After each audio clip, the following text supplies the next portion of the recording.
The newest member of the Great Falls Police Department was officially welcomed and sworn in this morning. Kevin Supala tells us he's wanted to be a policeman for as long as he can remember. The San Diego native recently moved here from Alaska. He says he feels humbled to be given an opportunity to serve the Great Falls community. It's really surreal. I mean, it's kind of finally starting to sink in, but very proud, honored to be part of the group. Just hearing some of the stories about what the officers do for each other, just to be part of that family. It's very honored. I feel very blessed to be in this position right now. Supala will begin training at the Montana Law Enforcement Academy in Helena coming up this weekend. The selection process for new cadets is exhaustive and intense, ensuring the police force has the best on its team. Supala, for example, was selected after a more than 3-month process, battling 35 other applicants for just the one position.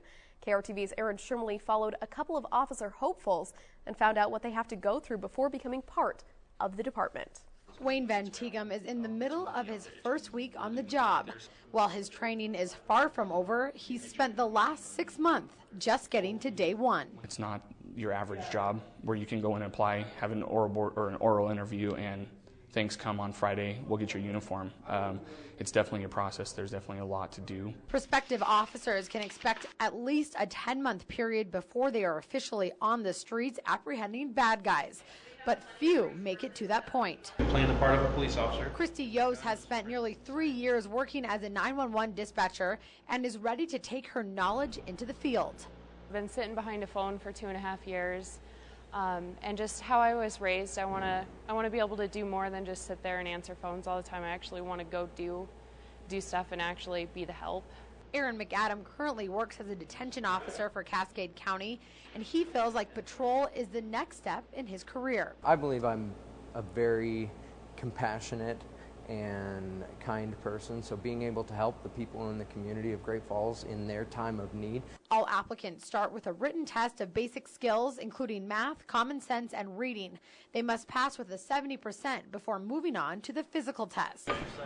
A roughly 3/4 mile long obstacle course that needs to be finished in under 6.5 minutes. Once that's completed, applicants move on to possibly the hardest test of all, known as the B-pad.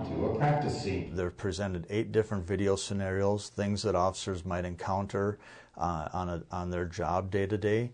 And so we just want to see how well they can formulate a plan, express it. Will it be a plan that will tend to escalate the situation or help resolve the situation?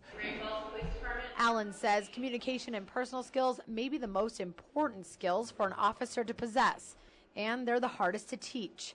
But more and more applicants are coming in with backgrounds of all different types, wanting to use that prior knowledge to help their community. I mean, you'll find people that were mechanics and photographers and accountants and in the military, all kinds of different career choices. Neither Yost nor McAdam made the cut this time around, but they are still eligible to be hired for an opening within the next year. I don't think I'm going to give up on it. I know I'm going to be a good police officer. I just got to find a good fit somewhere. In Great Falls, Aaron Shrimley, MTN News.